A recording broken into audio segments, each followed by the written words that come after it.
بسم اللہ والصلاۃ والسلام علی رسول اللہ۔ آج قسط نمبر 8 ہے عقیدہ توحید کے حوالے سے، اور ہم اللہ رب العزت کی ذات اور صفات کے حوالے سے تفصیل کے ساتھ گفتگو کر رہے ہیں۔ آج کے عقیدے میں ہم یہ گفتگو کریں گے کہ اللہ رب العزت جہت، مکان، زمان، شکل و صورت اور جمی حوادث سے پاک ہے، اور اس حوالے سے شرح مواقع میں وَأَنَّهُ تَعَالَى لَيْسَ فِي جِهَةٍ مِنَ الْجِهَاتِ وَلَا فِي مَكَانٍ مِنَ الْأَمْكِنَةِ وَأَنَّهُ تَعَالَى لَيْسَ فِي زَمَانٍ أَيْ لَيْسَ وُجُودُهُ وُجُودًا زَمَانِيًّا۔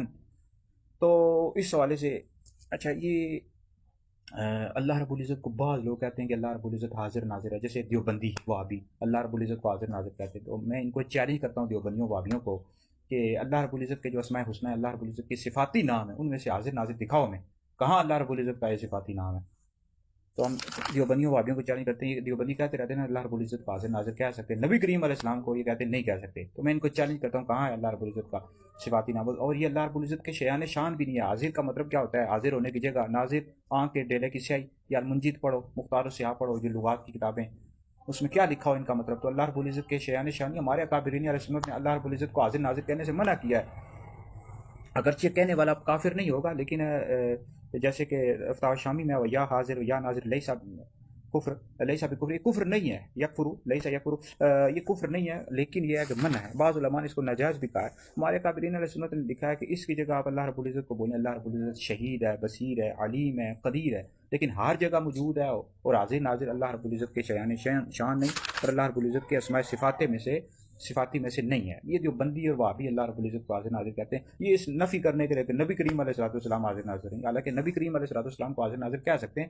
اس کا مطلب یہ ہے جب ہم حضور کو حاضر ناظر کہتے ہیں تو اس کا مطلب یہ ہوتا ہے کہ نبی کریم علیہ السلام اپنی قبر انور میں موجود ہیں اور تمام عالم کو دیکھ رہے ہیں، اور جہاں چاہتے ہیں اللہ رب العزت نے آپ کو اختیار دیا تشریف لے کر چلے جاتے ہیں۔ یہ اختیار، یہ مطلب نہیں ہے حاضر ناظر کا کہ سرکار علیہ السلام اپنے جسم اقدس کے ساتھ ہر جگہ موجود ہیں، یہ ہرگز بھی مطلب نہیں ہے۔ یہ دیوبندی وہابی جو ہے نا مسلمانوں کو تنگ کرنے کے لیے اس طرح غلط باتیں پھیلاتے رہتے ہیں۔ اب شیخ عبدالحق معتزلی رحمۃ اللہ علیہ جیسے عالم، بڑے محقق جن کو دیوبندی بھی مانتے ہیں، انہوں نے کیا لکھا ہوا ہے سلوک اقرب السبل میں، اور اس طرح دیگر جو کتابیں مکتوبات شیخ اخبار الاخیار، کہ نبی کریم علیہ الصلوۃ والسلام اپنی حقیقی زندگی کے ساتھ دائم اور باقی ہیں اور امت کے احوال پر حاضر ناظر ہیں۔ یہ شیخ صاحب لکھ رہے ہیں، دیوبندیوں غور و فکر کرو۔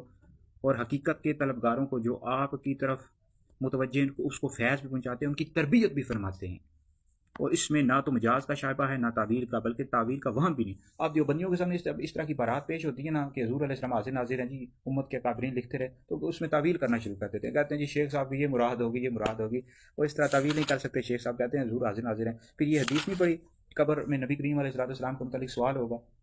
یہ تین سوالات ہوتے ہیں۔ ایک سوال یہ بھی ہوگا ما کنت تقول فی ھذا الرجل، یہ بخاری پڑھو، کتاب الجنائز پڑھو، کہ نبی کریم علیہ السلام کے متعلق سوال ہوگا۔ سوال تو تین ہوں گے، یہ برحق ہیں، یہ حدیث سے ثابت ہیں۔ البتہ اب نبی کریم علیہ السلام قبر میں تشریف لاتے ہیں یا نہیں لاتے، اس سوال سے اختلاف ہے۔ ہمارے اکابرین علیہ سنت نے بعض میں لکھا ہے کہ نبی کریم علیہ السلام خود تشریف لاتے، حاضہ یہ اس میں اشارہ قریب کے لیے استعمال ہوتا ہے، جیسے شیخ عبدالحق معتزلی رحمۃ اللہ علیہ نے شیعہ العلمات میں لکھا ہے، پڑھو دیوبندیوں پڑھو۔ اور بعض نے لکھا ہے کہ جو ہے اس والے سے اختلاف ہے، خود تشریف لاتے ہیں یا آپ کی صورت مبارک دکھائی جاتی ہے یا قبر سے پردے ہٹا دیے جاتے ہیں۔ بہرحال اس والے سے اختلاف ہے، لیکن دیوبندیوں کو وہابیوں کو ہم کہتے ہیں کہ طویل ان کو کرنے کا شوق ہے۔ جب امت کے اکابرین کی بارات پیش کی جاتی ہے تو طویل کر دیتے۔ تو اہل سنت غور و فکر کریں، تفکر کریں کہ اہل سنت کی توحید پر گرفت زیادہ مضبوط ہے، یعنی اہل سنت زیادہ توحید کے قائل ہیں اور توحید کے حوالے سے ان کا مضبوط عقیدہ ہے، یا دیوبندیوں وہابیوں کا یہ اللہ رب العزت کو حاضر ناظر کہتے رہتے ہیں۔ حاضر ناظر اللہ رب العزت کے شیان شان ہی نہیں، اس کے اسماء صفاتی میں سے نہیں ہے۔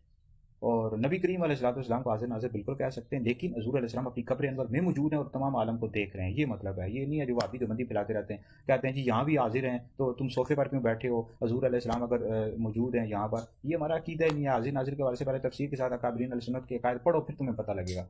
تو بہرحال وہابی دیوبندیوں کی باتوں پر نہ آیا کریں، اہل سنت بھی آپ کو پتہ ہے لوگوں کو تنگ کرتے رہتے ہیں۔ اس وجہ سے ہمارے حیدری دارالفتہ اہل سنت کے فتاوی جات بھی آ رہے ہیں، کتاب بھی شائع ہو جائے گی۔ تو ہم عقیدہ توحید کو تفسیر کے ساتھ واضح کریں، یوٹیوب پر ہماری ویڈیو سماعت کریں، ان کو آگے بھی شیئر کریں، یہ آپ لوگوں کے لیے بہت بڑا صدقہ جاریہ ہے۔